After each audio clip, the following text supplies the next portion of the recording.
Hello, everyone. So my name's Kerry. I'm 29 years old and I'm from Toronto, Ontario. So I've been a stutterer pretty much my whole life. So as long as I can remember. I've been stuttering only in English. When I was younger, I was only speaking Cantonese. I never stuttered in Cantonese and I still don't. But my mother is a stutterer, and so I always thought it was normal. I never perceived her stuttering to be anything more than just like a little quirk. So I was a first word blocker. I would repeat the first letter of the first word of my sentence. Not all of them, but sometimes. So I noticed this was becoming a little bit of a problem in more middle school and high school. I never thought anything of it until people in high school would start teasing me about it. But I was fluent a majority of the time throughout the school year. So I'd stutter mostly at the beginning of the school year in September. I think this was because I wasn't really talking or seeing my friends that much in the summer, and I wouldn't be talking as much as I would be in the school year. So at the beginning of the school year, like in September, I was always preparing for a little bit of stuttering. At most, I would get a little nervous when the teacher was taking attendance, and I was hoping I wouldn't stutter on the word here. And if I did, sometimes I'd switch it up and say present, or just raise my hand up, just little things that us the stutterer did. But I knew that it would go away during the school year, so I never really thought about it. It always went away. So I had pretty good fluency in high school. I would do presentations with ease. I would sometimes volunteer to go first to get it over with. I only had the normal kind of fear of public speaking, which is normal, like what I have right now. And even at the time, I had a boyfriend who stuttered too, so I thought it was pretty normal. I never thought anything about it. I actually had pretty good fluency. I actually worked in a call center when I was 18 to 20 for a really busy multi-chain hair salon. So I would take over 200 calls a day. I would take incoming calls. I would make outbound calls, and thinking about that seems pretty impossible for someone who stutters. I'm not really sure what happened to my speech after, but I think it probably had to do something with my father's death when I was 20. And I think that's when my stuttering was the worst, and it never really got better after that. So at that time, during when I was working at this call center, I started stuttering on the phone. I was stuttering on multiple words throughout the sentence. It was becoming super, super hard to work. I was dreading taking or making any calls because I didn't want to get stuck on names, words, prices, or dates. It was pretty embarrassing. I even had clients laugh on the phone. It was really embarrassing, or they'd be like, "Oh, you're cutting in and out," and they would just and sometimes they just knew and they would laugh. So it was pretty bad. Or sometimes I would just drop the call because I knew I wasn't going to get over a certain word without stuttering on it. So pretty much my stuttering kind of made me quit this job. I was already having way too much anxiety going in and during the shift, so I just quit the job. So at that time, I graduated university in my health studies degree. So I found another job in research and clinical trials, which I thought for sure I wasn't going to speak to anyone over the phone. This was my most feared situation. So I worked at this university for 4 years. I was doing mostly just data collection. It was all over email. So it was awesome. I didn't really think about stuttering at that time, even though I still did. But towards the end, they started putting me on clinical trials that required me to do follow-ups over the phone with patients. So again, this kind of sparked all of this anxiety that I had. I tried to have a conversation with my managers about these anxieties, that I had a speech impediment, but they didn't really care. I don't think they really understood. They're just "Oh, just try it out. It'll be fine. If you need help, just tell us." So obviously they didn't really listen. So I tried to get through it. But it was absolute torture calling these patients. I would wait until everyone was gone from the office. I would find an empty office in the corner, lock the door, and then start calling. And I'd be whispering on the phone because I'd be scared that someone was going to hear me. So it was absolute torture this last year of work with them. It was torture going through the follow-up questionnaires because I'd stumble on words and they'd also start laughing, or things like that I knew that they knew that I was stuttering. And I started falling behind on the work because I couldn't muster up on the courage to make these calls. There are other factors involved too with the job that I knew I wasn't going to stay there forever anyways, but this experience kind of played a large role in me quitting my job. So I did that for a couple of years until I was like 25. I decided to go for a career change. So fast forward, I went back to school to become a registered nurse. I also thought this may be something I didn't have to use the phone or stutter for. Again, so wrong.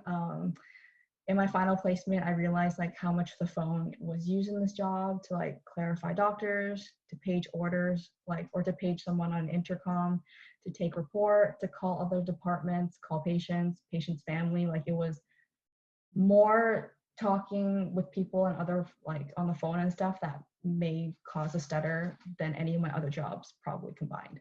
Also involved like talking to people with higher authority, which also was an issue for me too. But luckily my preceptor never made me do this as a student. She was just like, do you want to do it? I said no. And she was like, okay. So I kind of avoided that.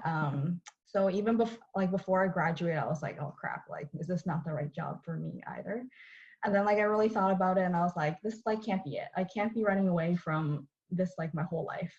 Like I let stuttering control my life, where I worked, what I did for like over 6 years. And I was like, okay, this is enough. And then at this point, my stuttering and my speech anxiety were also the worst. Like some of the ridiculous things I did during this time, which I'm sure some of you may relate, like I would drive to places that I wanted to make appointments at because I couldn't speak to anyone over the phone to make appointments. So I would drive like half an hour where I could just make a call and make an appointment, or I'd drive there and cancel my appointment and I would pretend that I was in the neighborhood so it wouldn't be weird.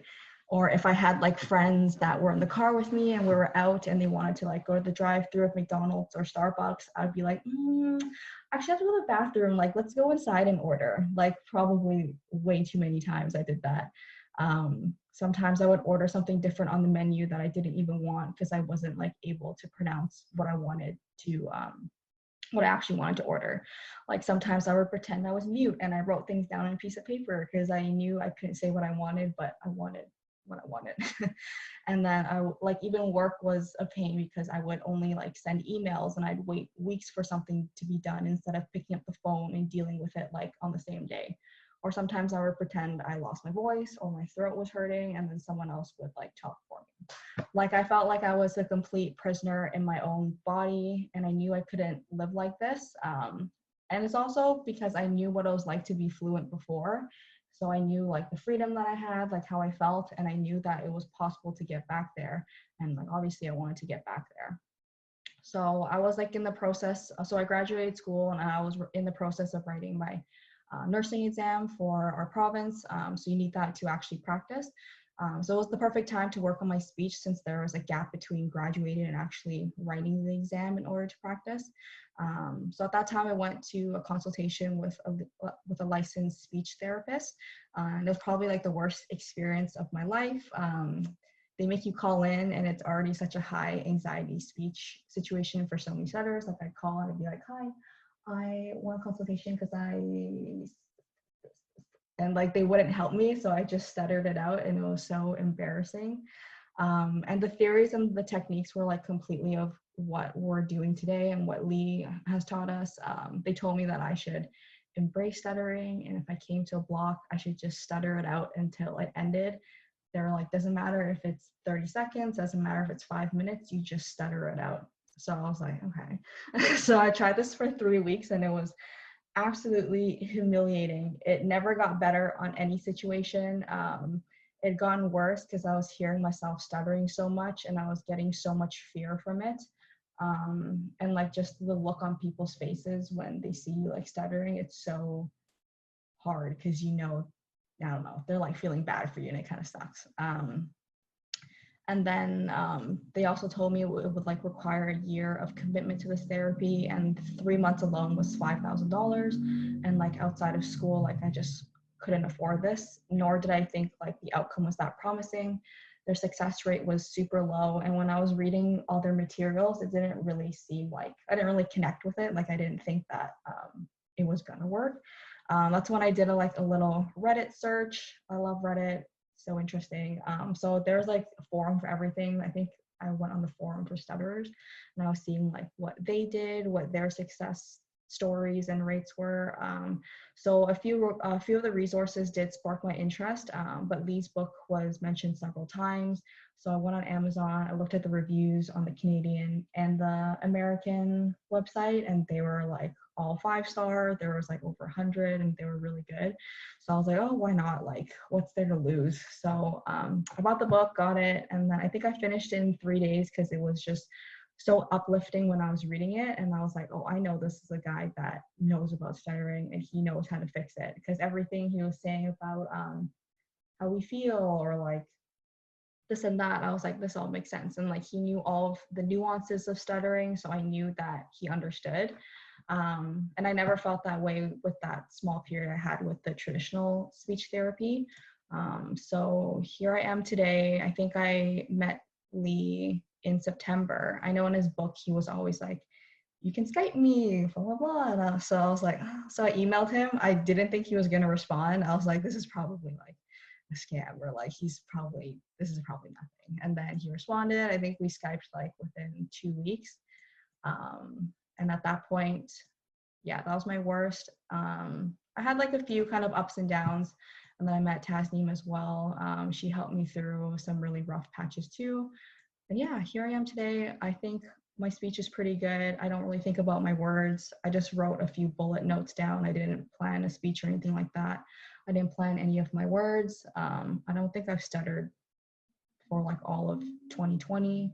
So I'm working on Lee's last portion of mastering your mind, just for better overall life, happiness and stuff. And yeah, so that's my speech journey.